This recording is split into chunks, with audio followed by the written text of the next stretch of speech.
नमस्कार साथियों, मैं वी कुमार आप सभी का स्वागत करता हूं अपनी यूट्यूब चैनल यूपी डीएलएड पाठशाला में।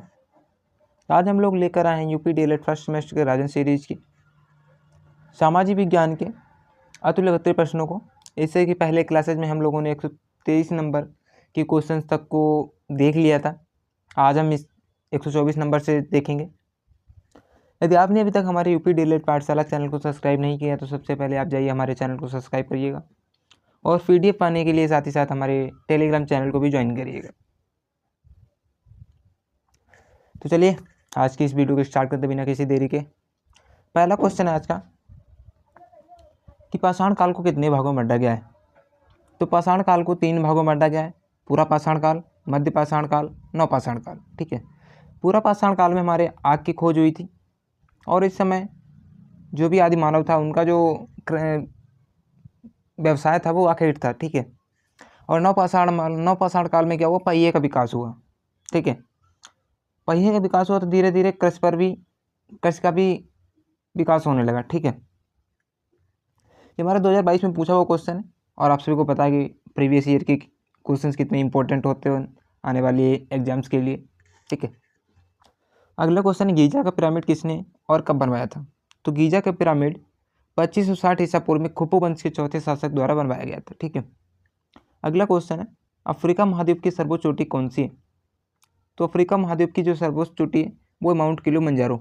ठीक है, माउंट किलिमंजारो। अगला क्वेश्चन है विक्रम साराभाई अंतरिक्ष केंद्र कहाँ स्थित है। तो विक्रम साराभाई अंतरिक्ष केंद्र हमारा तिरुवनंतपुरम केरला में स्थित है। ठीक है, क्वेश्चन नंबर हमारा 128 है मोहनजोदड़ो का संबंध किस नदी से। तो मोहनजोदड़ो का संबंध किससे, सिंधु नदी से। ठीक है, अगला क्वेश्चन सिंधु सभ्यता की लिपि कैसी थी। तो सिंधु सभ्यता की जो लिपि थी कैसी थी, चित्रात्मक थी, चित्रलिपि थी। अगला क्वेश्चन है पुरातात्विक स्रोतों के नाम लिखिए। पुरातात्विक स्रोत कौन कौन से हैं, खुदाई से प्राप्त तात्कालिक धातुएं एवं मुद्राओं से हमें पता चलता है। ठीक है, और इमारतों और भवनों के अवशेष मिले हैं। ठीक है, अगला क्वेश्चन है फायान किस वंश के शासनकाल में भारत आया था। तो फायान चंद्रगुप्त द्वितीय के शासनकाल में आया था। ठीक है, अगला क्वेश्चन है अंतर्राष्ट्रीय तिथिरेखा कहाँ से गुजरती है। तो अंतर्राष्ट्रीय तिथिरेखा आर्कटिक सागर, चूंकि सागर बेरिंग स्ट्रेट व प्रशांत महासागर से गुजरती है। अंतर्राष्ट्रीय तिथिरेखा आर्कटिक सागर, चूंकि सागर बेरिंग स्ट्रेट व प्रशांत महासागर से गुजरती है। ठीक है, क्वेश्चन नंबर हमारा 133 है भारत के कौन से 2 द्वीप समूह हैं। तो अंडमान और निकोबार व लक्षद्वीप, ये हमारे 2 द्वीप समूह हैं। अगला क्वेश्चन है नंद वंश का अंतिम राजा कौन था। तो नंद वंश का अंतिम राजा कौन था, घनानंद था। अगला क्वेश्चन है अक्षांशों के बीच की दूरी कितनी होती है। तो 2 ध्रुवों से समान दूरी पर खींची गई काल्पनिक रेखा को विषुवत वृत्त कहते हैं। ठीक है, अगला क्वेश्चन है पाषाण युग को कितने भागों में बांटा गया है। तो पाषाण युग को 3 भागों में विभक्त किया गया है, पूरा पाषाण काल, मध्य पाषाण काल और नवपाषाण काल। ठीक है, क्वेश्चन नंबर हमारा 137 है हर्यक वंश की स्थापना किसने की थी। तो हर्यक वंश की स्थापना किसने की थी, बिंबिसार ने की थी। अगला क्वेश्चन है भारतीय संस्कृति के 4 पुरुषार्थ कौन कौन से हैं। धर्म, अर्थ, काम और मोक्ष, ये हमारे 4 पुरुषार्थ हैं। अगला क्वेश्चन है सिकंदर का जन्म कब हुआ और किसका पुत्र था। सिकंदर का जन्म 356 ईस्वी में हुआ था और इसके पिता का नाम फिलिप था। ठीक है, और इसकी मृत्यु कब हुई थी, 325 ईस्वी में हुई थी। ठीक है, ईस्वी में नहीं, सॉरी, ईसा पूर्व में हुई थी। अगला क्वेश्चन प्रागैतिहासिक काल क्या है। तो जिस काल में घटनाओं का कोई लिखित विवरण प्राप्त नहीं हुआ था उसे हम प्रागैतिहासिक काल कहते हैं। ठीक है, जिला परिषद के नाम पर जिला पंचायत नाम कब दिया गया। तो जिला परिषद के नाम पर जिला पंचायत नाम सन 1994 ईस्वी में दिया गया था। अगला क्वेश्चन है इंपॉर्टेंट क्वेश्चन है मम्मी क्या है। तो शवों के रख रखाव की कला को क्या बोलते हैं, मम्मी बोलते हैं। ठीक है, शवों के रख रखाव की कला को मम्मी कहा जाता है। किन्हीं 2 नदी घाटी पर सभ्यताओं के नाम लिखिए। तो सिंधु घाटी सभ्यता एक थी, साथ ही साथ उसके एक सभ्यता और चल रही मेसोपोटामिया की सभ्यता चल रही जो कि हमारे ईरान में चल रही थी। ठीक है, हड़प्पा की खुदाई के जनक कौन है। तो हड़प्पा की खुदाई के जनक दयाराम साहनी। ठीक है, मेसोपोटामिया का अर्थ क्या है। तो मेसोपोटामिया 2 शब्दों से मिलकर बना, मेसो प्लस पोटामिया।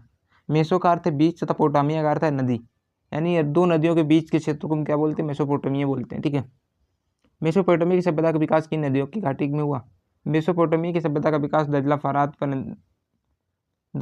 फरात नदियों की घाटी में हुआ। ठीक है, कुम्हार के चाक का प्रयोग किस सभ्यता ने सबसे पहले किया था। तो कुम्हार के चाक का प्रयोग सबसे पहले मेसोपोटामिया की सभ्यता ने किया था। सांझ का तारा या भोर का तारा सबसे चमकीला, पृथ्वी का भागनी ग्रह, पृथ्वी का सबसे निकटतम ग्रह, पृथ्वी का सबसे निकटतम ग्रह हो जाएगा शुक्र। भोर का तारा शुक्र को ही बोला जाता है वैसे तो, ठीक है। सबसे चमकीला यही है। और बाकी देखा जाए यदि ऑप्शन में दिया है बुध, ऑप्शन में यदि आता है तो बुध सबसे पृथ्वी का सबसे निकटतम ग्रह होगा, ठीक है। अगला क्वेश्चन है पृथ्वी का उपग्रह कौन है? तो पृथ्वी का उपग्रह कौन है? चंद्रमा है, ठीक है।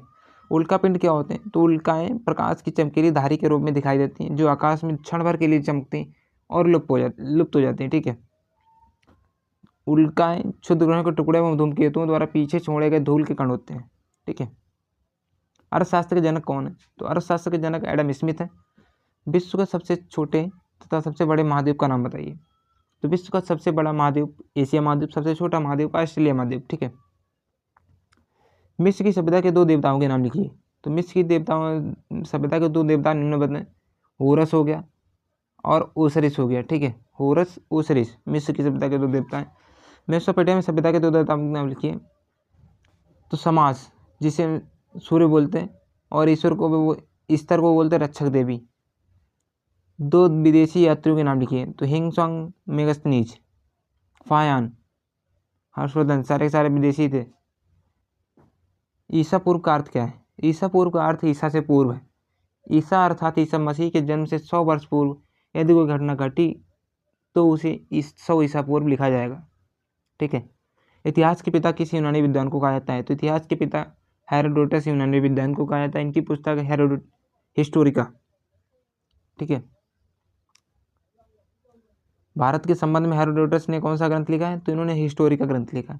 जीवाश्म ग्रह कौन है? तो जीवाश्म ग्रह चंद्रमा है, ठीक है।